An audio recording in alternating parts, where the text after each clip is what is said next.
Oke, kita mulai ya. Yang pertama kita review tentang logika dan pembuktian. Anda semua sudah menjalani ini di semester 1, tentu tidak asing ya, tentang logika dan pembuktian. Di sini dijelaskan poin-poin utamanya adalah ini bagian kiri Anda bisa lihat ada logika proposisi. Jadi proposisi itu apa? Kemudian operator-operator logika itu termuat di sini. Application of propositional logic itu artinya penerapan yang kita dulu biasa mengubah ke dalam bentuk kalimat, mengubah dalam bentuk kalimat itu sebenarnya masuk di sini. Kemudian propositional equivalence atau kesamaan proposisi. Kemudian ini predicates and quantifier itu kuantor dulu kita sudah pernah. Ini nested quantifier itu kuantor yang dikurung gitu ya. Kemudian ada aturan inferensi, rule of inference. Kemudian introduction to proof and proof methods and strategy. Ini 1.7 sampai 1.8 itu tentang pembuktian. Jadi sebenarnya ini sudah tercover semuanya ya. Satu bab di bukunya Kenneth Rosten ini sama dengan satu semester perkuliahannya kita di mata kuliah logika dasar matematika gitu ya. Jadi saya bahas singkat aja supaya tidak terlalu lama. Yang pertama, logika proposisi mesti kita akan awali dengan definisi. Proposisi itu apa? Masih ingat ya? A declarative sentence that is either true or false but not both. Jadi proposisi adalah suatu kalimat deklaratif yang memuat satu nilai kebenaran saja, yaitu benar saja atau salah saja gitu ya. Jadi nggak boleh ambigu, jadi bisa dipastikan dia itu benar atau salah gitu ya.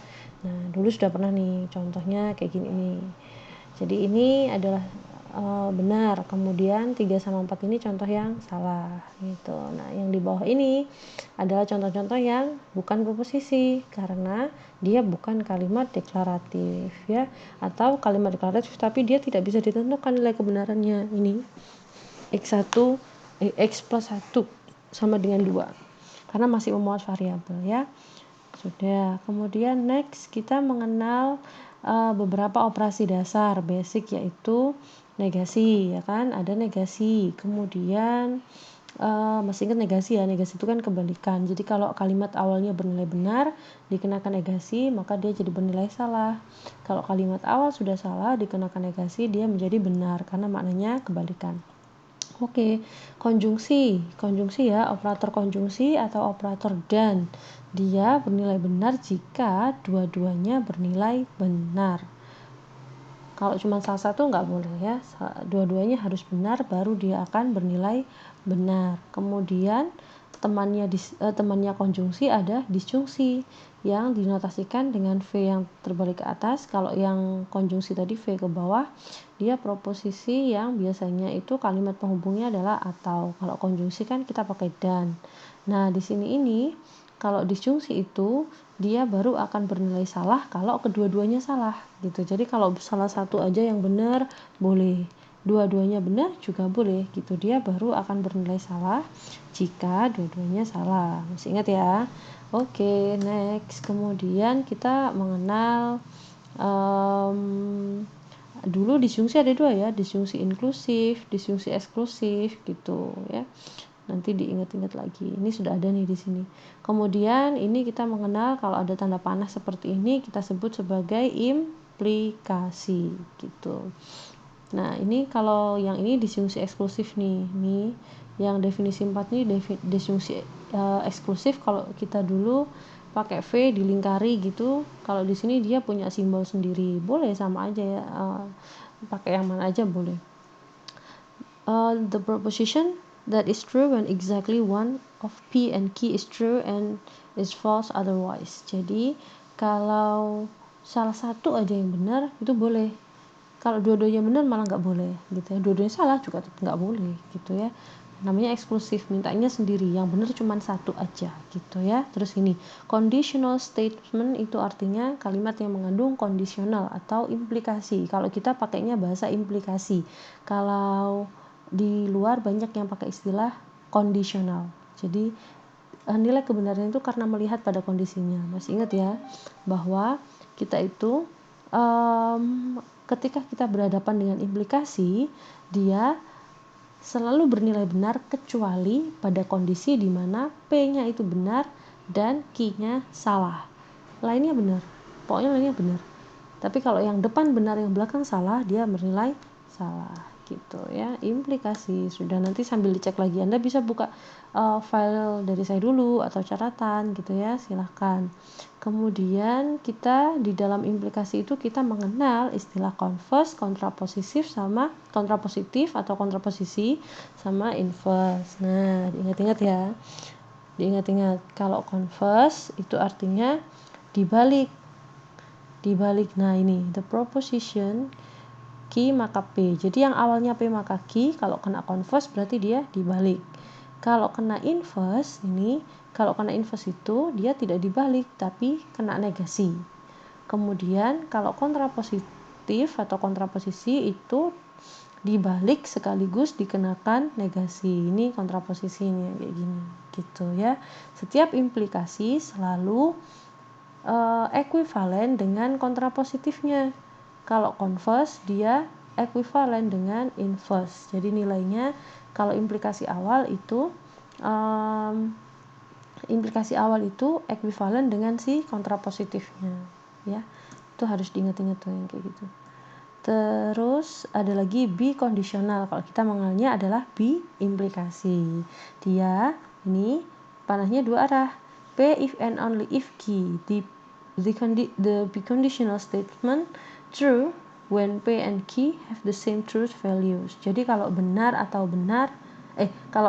sama benar dia benar. Salah sama salah juga tetap benar kalau implikasi. Kalau cuma salah satu yang benar itu salah. Jadi sebenarnya biimplikasi ini adalah kebalikan dari disjungsi yang eksklusif yang tadi itu.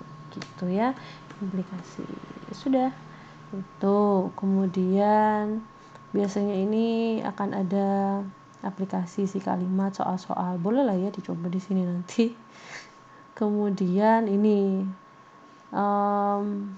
translating English sentence. Nah, ini aplikasi kan, aplikasi logika proposisi itu salah satunya adalah di translating English sentence. Jadi kita itu bisa menggunakan logika itu untuk membahasakan bahasa pemrograman. Makanya kenapa disebut bahasa pemrograman, sebenarnya dia logika juga gitu ya. Nah, salah satu stepnya adalah mentranslate dulu kalimat maunya kita itu ke dalam bentuk simbolik. Nah, latihannya ya di logika ini gitu. Jadi nanti kita akan bisa mentranslatekan perintah yang harus dijalankan oleh komputer dalam bentuk simbolik. Itu level advance-nya seperti itu, level hard-nya itu. Tapi level basic-nya anak matematik bisa mentranslate dari bentuk logika ke dari bentuk kalimat ke bentuk simbolik gitu. Kita sudah latihan banyak ini dulu ya. Silakan nanti dibuka lagi filenya. Gitu tuh, ini kan diubah dari kalimat ke simbolik, dari simbolik ke kalimat, macam-macam. Kemudian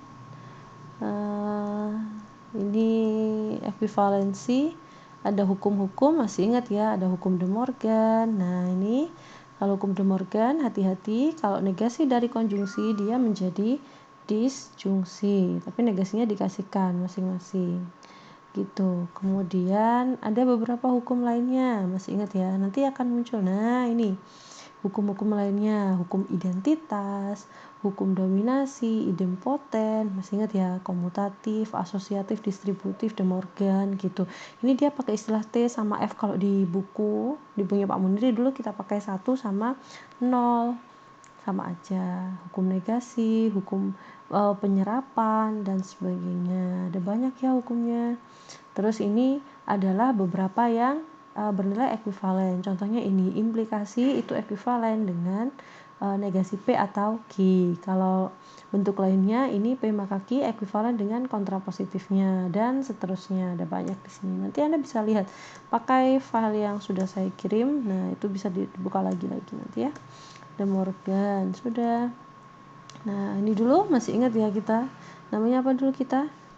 Normalisasi, menormalkan dulu sudah pernah juga ya. Ini banyak nih. Kemudian ini predikat dan quantifier atau predikat dan kuantor, mulai yang ada kalimat setiap dan setiap sama beberapa. Jadi semua dan beberapa. Semua mahasiswa matematika diskrit, pandai. Nah, gitu-gitu pakai kuantor semua sebagian gitu ya. Semua dan sebagian. Masih ingat nih mestinya ya. Masih ingat, hati-hati. Ini sudah banyak contohnya di sini. Nah, ini baru masuk ini, quantifier. Jadi yang depan tadi itu menjelaskan predikat itu apa. Predikat itu sesuatu yang belum menjadi proposisi, ya kan? Jadi kalau dia itu belum sah statusnya menjadi proposisi, kan kita nggak bisa menyebutnya proposisi. Level bawahnya adalah predikat. Jadi dia sudah kalimat deklaratif, tapi nilai kebenarannya belum bisa ditentukan. Itu berarti masih setengah gitu ya, setengah, belum full menjadi proposisi dulu kan gitu ya. Tapi kalau sudah bukan kalimat deklaratif ya jelas langsung nggak bisa, sudah gagal gitu ya. Tapi kalau sudah deklaratif tapi belum bisa ditentukan nilai kebenarannya, berarti dia adalah disebut predikat, dan predikat ini bisa dinaikkan statusnya menjadi proposisi asalkan ditempeli dengan kuantor. Nah, ini kuantornya kita mengenal dua jenis, ada kuantor universal sama kuantor eksistensial. Kuantor universal itu biasanya kan semua gitu ya, pakai semua. Kalau kuantor yang eksistensial itu kita pakai beberapa atau ada gitu. Masih ingat nggak ya? Tuh, ini bagian ini cepat aja ya. Ini simbolnya E terbalik seperti ini ya. Existential quantifier. Kalau yang universal itu adalah yang untuk setiap dengan A yang kebalik ke atas itu ya, bisa lah ya kayaknya. Gitu. Sudah, yang bagian ini cepat aja lah ya. Karena ini dulu kita sudah ini. Nah, kayak gini-gini nantinya kuantor dan predikat ini yang lebih banyak kita pakai ketika penarikan kesimpulan. Yang dulu kita pakai inferensi itu, nah masuk ke situ nanti ya. Nah, sampun yang ini saya cepat aja. Nextnya nah ini masuk nih aturan inferensi. Kita mengenal istilah valid atau benar dulu itu ya, yang penarikan kesimpulan itu. Nah, itu akan masuk di sini. Jadi ada yang namanya premis, ini ya. Kita melihat ada istilah premis, ada istilah kesimpulan. Kemudian ada yang dulu kita istilahnya adalah falasi atau falasi itu yang salah itu loh ya, penarikan kesimpulannya salah. Jadi ada komponen yang salah di dalamnya, gitu-gitu namanya falasi ya. Disebut valid itu seperti apa? Nah, masih ingat ya dulu ya harusnya. Valid itu kayak apa gitu. Argumen itu apa? Kemudian, nah hukum-hukum di dalam inferensi masih ingat ada modus ponens, modus tollens, silogisme, adisi simplifikasi. Nah, ini dulu masih ingat ya ini ya. Kemudian, nah seperti ini kalau kita dulu penulisannya. Nah, terlalu jauh, sorry. Nah, ini penulisannya seperti ini kalau kita punya pembuktian dulu ya, ada langkah, ada alasannya. Nomor ini pakai hukum ini, nomor ini pakai hukum ini dan ini kena hukum ini dan seterusnya. Masih ingat ini? Saya cuman mengulang aja. Ini ya, tabel-tabelnya. Di sini sudah ada.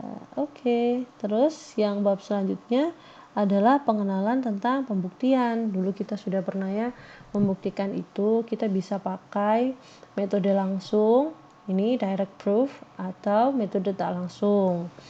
Nah, untuk yang direct proof ini kita biasanya adalah mengkonstruksi. Jadi modalnya kita apa dalam kalimat, kemudian yang dituju apa, langsung diuraikan gitu ya. Itu namanya pembuktian langsung. Kemudian kita juga mengenal istilah pembuktian yang lainnya. Ini apa nih? Nah, ini pembuktian yang tak langsung bisa menggunakan kontraposisi. Ini kita sebut indirect proof. Jadi dia bukti tak langsung. Jadi harus dikontraposisikan dulu. Jadi dicari kalimat kontraposisinya, kemudian dibuktikan. Kalau memang kontraposisinya benar, berarti kalimat awalnya juga benar karena mereka ini kan ekuivalen gitu. Ya, ada lagi model pembuktian yang lainnya, bisa menggunakan kontradiksi. Nah, kalau kita pakai kontradiksi berarti kita andaikan dulu, kita andaikan sebaliknya ya. Nih, proof by contradiction. Jadi ada sesuatu yang dikontradiksikan dulu gitu. Ini sudah pernah dulu juga saya berikan ya. Silakan dibuka ulang barangkali perlu. Kemudian lainnya ya bentuk-bentuk yang lainnya ya, termasuk nanti ada induksi juga, tapi induksi nanti ada di bab yang berbeda. Ini kalau proof by case itu misalkan yang dibagi-bagi kasus gitu, buktikan untuk seluruh bilangan bulat misalkan, padahal itu beda-beda nanti hasilnya. Jadi yang memang berlaku untuk semua bilangan bulat, tapi negatif itu caranya sendiri, nol caranya sendiri, sama yang bilangan positif caranya sendiri, itu bisa dipecah-pecah kasus ya. Ini bentuk pembuktian yang khusus sih sebenarnya, bentuk pembuktian khusus. Induksi matematis itu membuktikan sesuatu itu ada. Nah, existent proof itu seperti apa tuh ya. Kemudian macam-macam ya bentuknya, di sini bisa dipelajari ya strateginya, bisa langsung maju, bisa ambil tengah-tengahnya gitu. Ini enggak cukup tercover dulu. Kalau Anda melihat seperti ini berarti Anda bisa lihat satu bab saja di sana pembahasannya luar biasa, mendalam dan sangat detail, latihannya juga sangat banyak gitu ya. Begini ini kalau misalkan merasakan kuliah di luar negeri ya kira-kira seperti ini, semuanya akan dikerjakan, semuanya dibahas gitu ya, nggak boleh bosen. Jadi kalau Anda sekarang dikasih tugas dosennya hanya 10 nomor aja sudah bosen atau sudah protes atau sudah merasa lelah, ya berarti Anda tidak punya bakat untuk kuliah di luar negeri. Tapi kalau punya semangat, ya ini berarti Anda bisa lihat, oh buku-buku luar negeri itu seperti ini, kira-kira besok kalau saya kuliah lagi di luar negeri itu harus siap gitu. Nah, mentalnya ya. Ini ada rangkumannya. Sudah. Jadi untuk yang logika kira-kira reviewnya seperti itu ya.